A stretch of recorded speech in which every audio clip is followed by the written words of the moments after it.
it doesn't matter which server you're on. Two servers are probably not going to have the same storyline based on the decisions that server makes together. And if you're covering a PvE thing, it's like, oh, so-and-so already covered that. Okay, but like they didn't make the same decisions that we did, so we have a different version than they have. And I just love that. That feels like a choose your own adventure where every server is a different reality.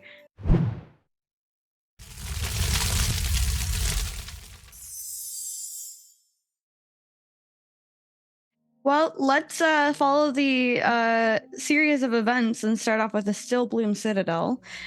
First off, how amazing when you're looking at this video on stream, how amazing is the armor set for Steel Bloom? I'm not a tank person, I'm not a shield person, but that shield, really love it.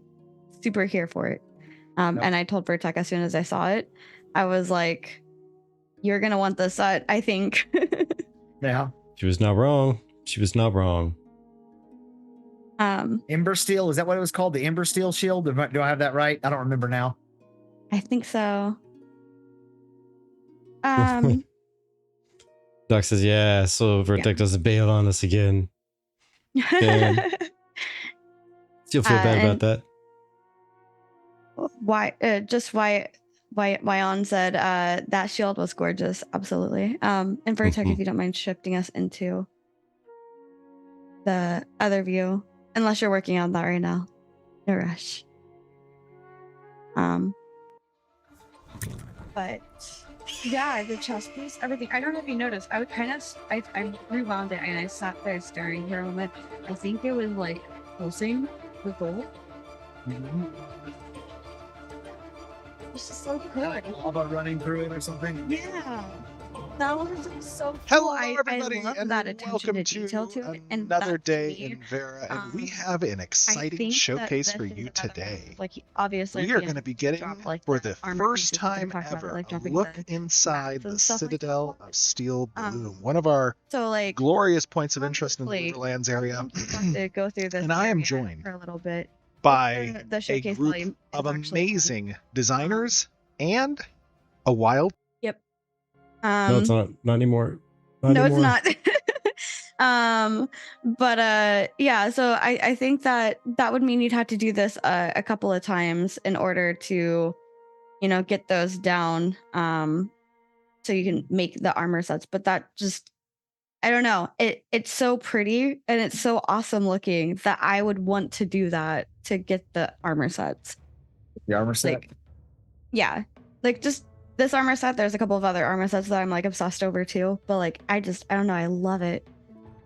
To me, it's kind of esoteric again, but to me, the coolest thing about that set, because yes, it's awesome and it looks great, and the lava flowing, it's all awesome, but they made a promise that the stuff that dropped in game from the high end, the top tier stuff, the hardest to get stuff, would be better than the stuff you can buy in the cash shop. That, to help with that visual progression thing. And this is kind of showing the promise of that. Like that armor set is cooler than stuff that you can buy in the cash shop, at least in my opinion. So I think it's very cool to watch them in real time, keeping that promise that they made to us. Yeah. And I mean, a lot of people are like, oh, but what is in the shop versus what is in game is, purely opinion based on what's better. But I think this is hands down better. Yeah. I mean, they're entitled to their wrong opinion. It's fine. Yeah. I am a collector, Avi. The way you're going to need materials to repair, you're going to need to do some fights a lot. Yeah, exactly, Josh. Exactly.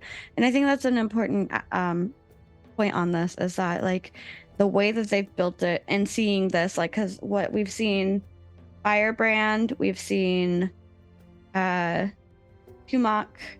Yeah, we saw the dragon in the siege. Yeah, the siege. And then we saw the two tall, the ancients. Yes. Yeah. We've seen 4 world bosses.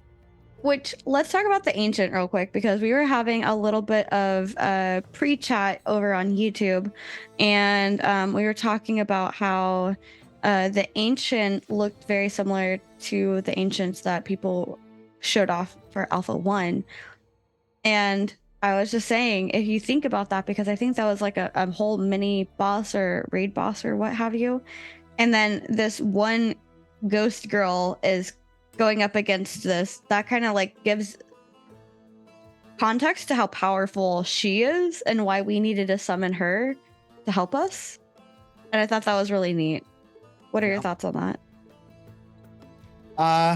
I don't have very many thoughts on that. I'm not, I understand the lore of what's going on with the game, but I'm not lore forced. I don't sit around and read all the lore all the time.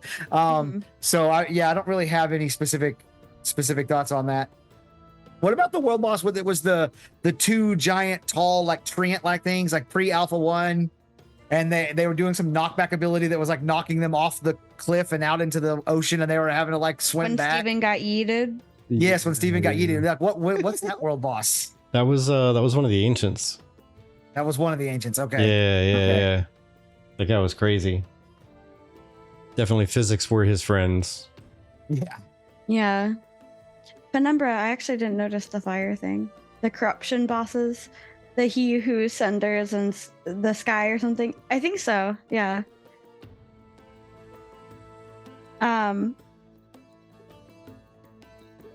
But Vertec, what did you think? I don't know if you noticed that with the ancient in the chapel towards the end of the Citadel. I didn't see the ancient, and apologies folks, because we've been kind of gone and whatnot. I literally just watched the video today once, so there's gonna be a bunch of details I missed for sure. But no, I didn't catch anything about the ancient at the end.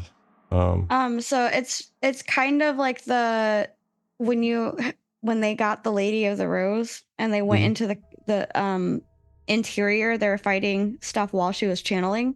She was channeling against what looked like to be a smaller ancient. Okay, yeah, I missed that part. Oh, okay. I think I was watching it out of the corner of the eye while taking care of stuff, getting work done. I was trying to see what mechanics were there. that's how I view games. Well, yeah, I mean, I was looking at it because that's the part where all like the little fire patches were on the ground or whatever, right? Yeah, there are fire patches, and then I believe Bucky summoned the bard fire. Yeah, I think maybe that would have stood out more, and maybe that's something that they'll be working on, is with the questing, making it just more grand.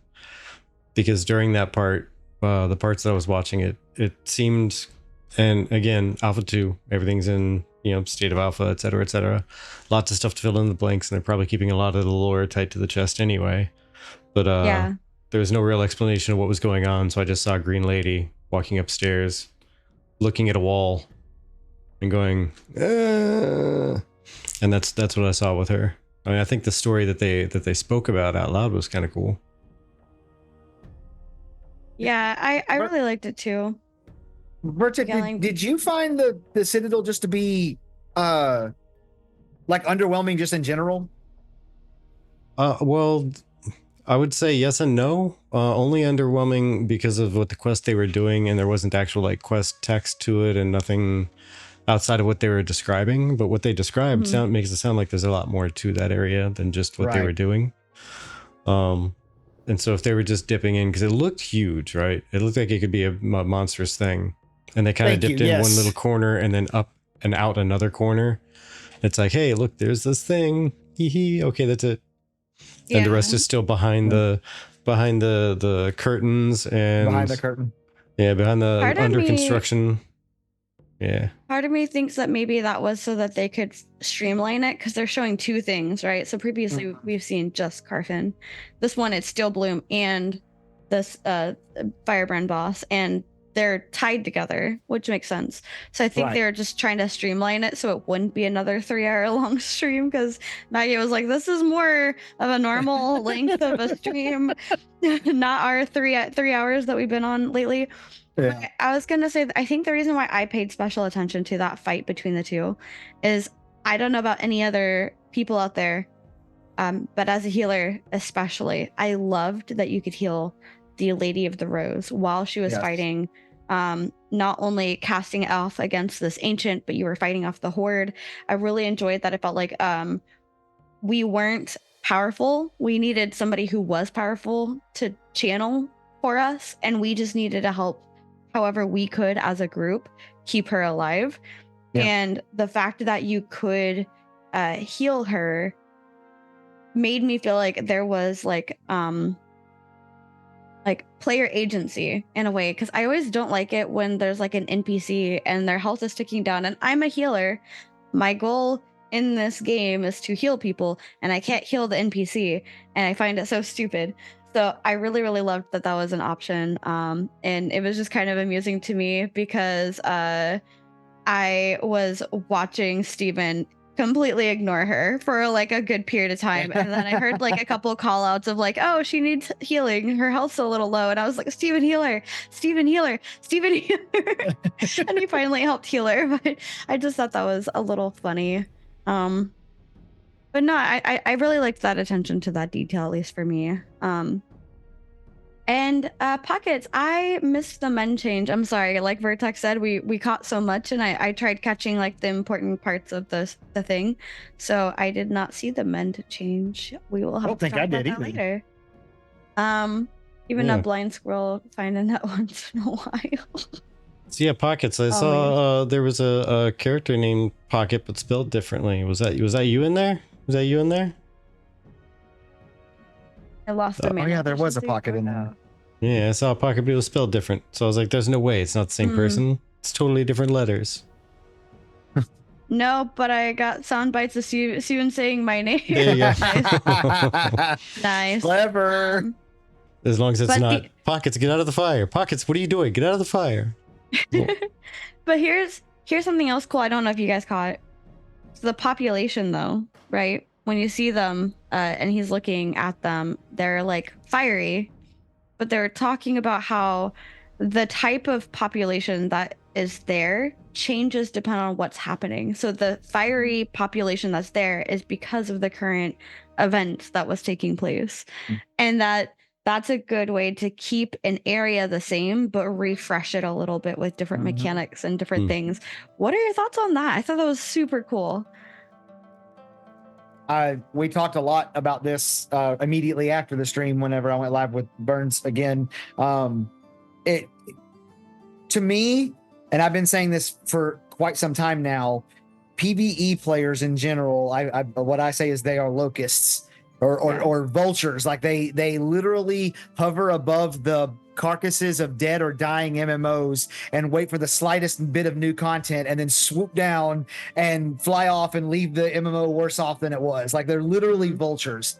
And I don't blame, I am one. I'm not trying to disparage these people. I am one. But games, not just MMOs, games in general for a long time now have not found a way to even come close to keeping up with the PvE players' demand for content. And until you have AI that can just make the content on the fly, I don't think that you will. So what you have to do is you have to front load the work like Intrepid is doing and make the content be extremely dynamic, extremely changeable, have different bosses, different mechanics, all kinds of different stuff to make it fresh so that you don't do it 3 times and now you're done with it because it doesn't change. Now maybe you can do it 30 or 40 times before you're like, okay, I've done every possible permeation of this or whatever. So yes, I'm a big fan of that, and I'm glad to see again, like I was saying about the previous thing, just like little bits of evidence, little trace bits of evidence that they are doing what they've said they're going to do, and we're actually getting to see it now instead of it just being like kind of on the whiteboard and being talked about. Right. I mean, that being said, though, there's also something to add to the conversation where sometimes taking a break from an MMO after completing the core content is a good thing. Get in there, get a burst of the addiction in, you get to play a whole bunch of stuff with the friends, and now there's just the collection stuff and the trying to complete all the quests and the trying to explore every corner of the map, but the core like story based whatever content and the raids and whatnot, you've done them, and now you can get back to like there's a work-life balance, there should be a game life balance too. So it's kind of I want to live in Vera. See, that's why you have all the different collection stuff out there, and while you're out there collectifying things and I'm not a collector. Yeah, exploring all the corners of the world, you can experience your PvX content, and you can jump in and destroy somebody else's dungeon experience because someone else destroyed yours the first 29 times you went in there. That's fair. favorite thing is that like it doesn't matter which server you're on. Two servers are probably not going to have the same storyline based on the decisions that server makes together. And I just think that's amazing. Like, talk about, you know, as a content creator, all three of us here, we like to play PvE aspects of games. And if you're covering a PvE thing, it's like, oh, so-and-so already covered that. Okay, but like, they didn't make the same decisions that we did, so we have a different version than they have. And I just love that. That feels like a choose your own adventure where every server is a different reality. And it adds value to me in terms of content and the possibilities in general. And being a lover of stories, and honestly, when I was younger, my favorite thing to do was read a book and then watch that book's movie to see how they differed. Same thing with anime and manga. Like there was differences between the two of them, and I don't know why, but I always found that very intriguing and very interesting, and I loved seeing the differences between them and why it played out one way versus a different way. And it just gives more to talk about as well, because you're like, oh, you killed Firebrand too?